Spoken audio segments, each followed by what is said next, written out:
বন্ধু আগামীকাল তো ঈদ, আমার খুশিতে মনটা ভরে যাচ্ছে। বন্ধু খুশি মানে সেই খুশি লাগতেছে। ধর বন্ধু এই ফটকাটা ফুটিয়ে নেই। এই বন্ধু গ্যাসটা দে, গ্যাসটা দে। দে বন্ধু, আমার কাছে এই যে গ্যাস পাতি আছে, আমি ফুটাবো আজকে, দে, দে। হাতে ফুটাবো। দাঁড়া বন্ধু আজকে সেই রকম একটা বুদ্ধি পেয়েছি, চল আজকে। দাঁড়া দাঁড়া, কি বুদ্ধি বলতো আগে? বন্ধু ওখানে একটা ছেলে আছে, বুঝছি, ছোট ওখানে ফটকাটা ফুটিয়ে দেবো, সেই মজা হবে আজকে, চল চল। বিষয়টা সেই মজাটা। বন্ধু ফটকাটা আমি এখানে ছুঁয়ে দিই, তুমি আগুন ধরে দাও। আচ্ছা বন্ধু। দিয়ে দিয়ে দি। কে কোথায় আছে? আমাকে বাঁচাও! আব্বু আম্মু আমাকে বাঁচাও, আমি কানে শুনতে পাচ্ছি না।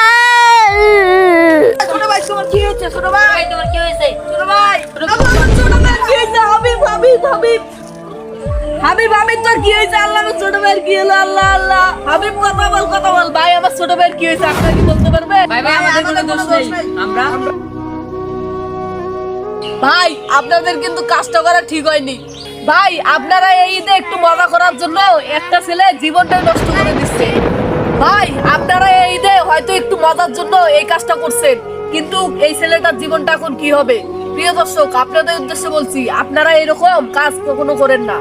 আপনারা এই ছেলেগুলোর মতো আনন্দ করতে গিয়ে কাউকে বিপদের মুখে ঠেলে দিয়েন না। আপনারা একটু আনন্দ করতে গিয়ে বিপদে পড়িয়েন না। প্রিয় দর্শক, ঈদ মানে আনন্দ, তাই বলে আনন্দ করতে গিয়ে অন্যের ক্ষতি করবেন? সবাইকে ঈদ মোবারক। আর ঈদের খুশিতে ভিডিওটাতে লাইক করা যায় না?